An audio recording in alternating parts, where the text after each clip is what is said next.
The rain was coming down in cold, slanted sheets the morning Daniel Hayes stepped out of a black luxury car and into the back alley of his own company headquarters wearing a faded delivery jacket, a cheap cap, and scuffed sneakers.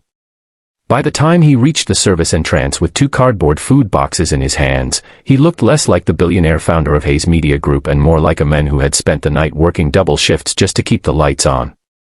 That was exactly the point. Daniel had not come to test the food service. He had not come to inspect the building. He had come because anonymous complaints had reached his desk for weeks, complaints about cruelty, humiliation, and a culture inside his company that had become colder than the glass towers he had built. But nothing, absolutely nothing, prepared him for what he was about to hear behind a half-open conference room door. Before we go any further, if you believe kindness still matters, if you believe people deserve second chances and that no one should be judged by their hardest season in life, please take a moment to like this video, comment where you're watching from, share it with someone who needs a little hope today, and subscribe to the channel for more stories that stay with your heart long after they end. Daniel had built Hayes Media from a cramped apartment with second-hand furniture and a laptop that overheated every hour. He knew what it meant to struggle. What most of his polished executives didn't know was that before the success, before the magazine covers and private board meetings, there had been nights when Daniel's mother worked until midnight cleaning offices while he sat in the corner doing homework under fluorescent lights. He remembered the smell of industrial soap, the ache in her hands, and the way people walked past her as if she were part of the furniture. He had promised himself then that if he ever built something, he would build a company where people were treated with dignity. But success had a way of creating distance, and distance had a way of hiding ugly truths. Inside the building, he kept his head down and moved like any delivery driver would. Employees passed him without a second glance. Some didn't hold the elevator. Some didn't even look at his face. On the 12th floor, he followed the order slip to a glass conference room where a strategy meeting was underway. Through the opening in the door, he saw a young woman arranging lunch trays with careful hands. She looked exhausted in the way only people carrying too much life on too little sleep do. Her dark hair was tied back in a loose knot, and the sleeves of her plain blouse were rolled up as if she had rushed there from another task. Her name badge read Maya. Daniel had never seen her before. Before he could step inside, laughter burst from the room. It wasn't warm laughter. It was the sharp, cutting kind that makes a person feel smaller. One executive leaned back in his chair and pointed toward Maya's lunch container sitting near the edge of the table, the kind of homemade meal packed in a plastic box because buying lunch every day wasn't an option. Another wrinkled his nose and asked loud enough for everyone to hear whether the company was now hiring people who brought charity case leftovers into executive spaces.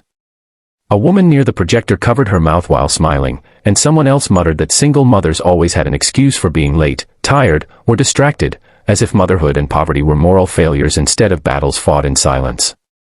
Then came the words that stopped Daniel cold. One of them said Maya should be grateful she even had a job because people like her were replaceable, and if she couldn't keep her personal problems out of the office, maybe she didn't belong there at all.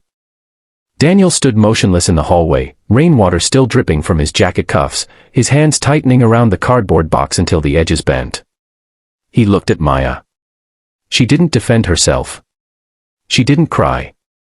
She simply lowered her eyes and kept placing napkins beside each meal with the steady hands of someone who had learned long ago that humiliation was easier to survive if you stayed quiet and finished the task. But Daniel saw it in the way her shoulders stiffened, in the tiny pause before she reached for the next container, in the way she swallowed hard as though forcing pain back down where no one could see it. It reminded him of his mother, pretending not to hear cruel comments from office workers while she emptied their trash cans at midnight.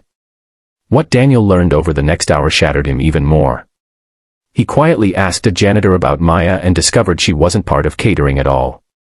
She worked downstairs in accounts support, had picked up the lunch order because the office assistant called in sick, and had been covering extra duties for months without complaint. She was raising a 6-year-old son alone after her husband died in a construction accident 2 years earlier. Since then, she had been working every hour she could, taking buses across the city, leaving before sunrise and returning after dark, trying to keep rent paid and her son in school.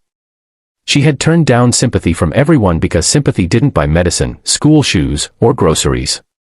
What she needed was stability, and this job, despite the humiliation, was the only thing standing between her child and disaster. Daniel didn't reveal himself that day. Instead, he spent the next week watching. He reviewed attendance logs, overtime records, internal emails, and complaints that had been buried by middle management. He learned that Maya had been passed over for a promotion she was qualified for because one supervisor had written that her home situation made her unreliable. He found messages mocking her requests for schedule flexibility when her son was sick.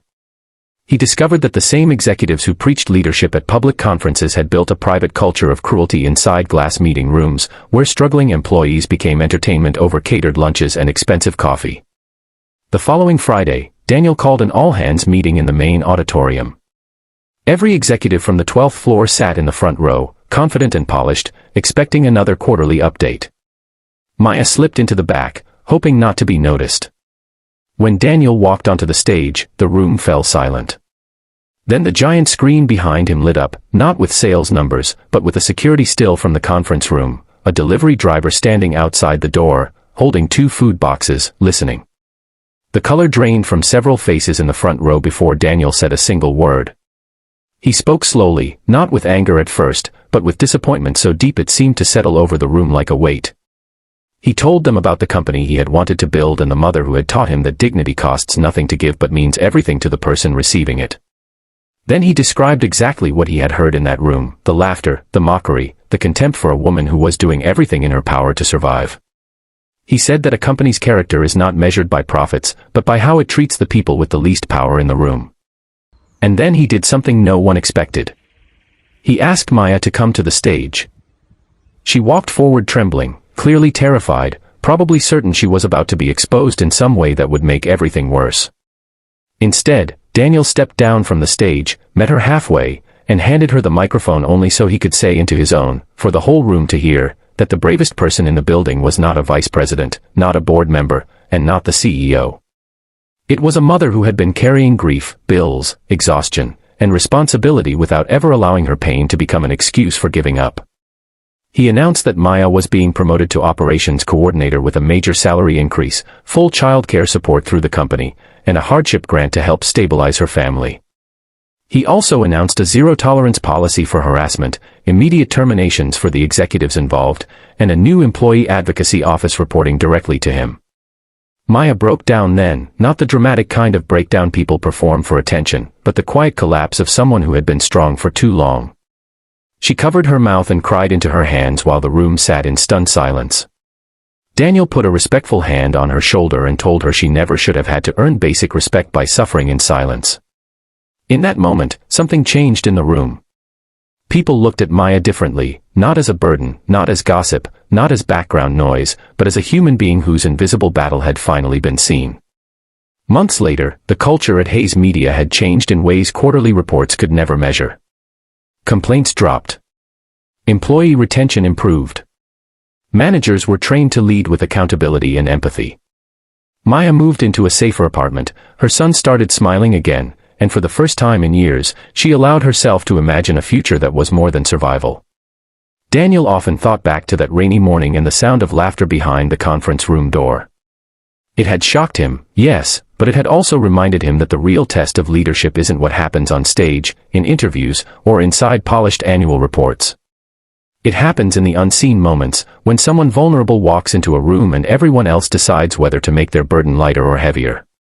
Before this story ends, I want to ask you something special. Please comment the word kindness below if you believe no single parent should ever be shamed for doing their best.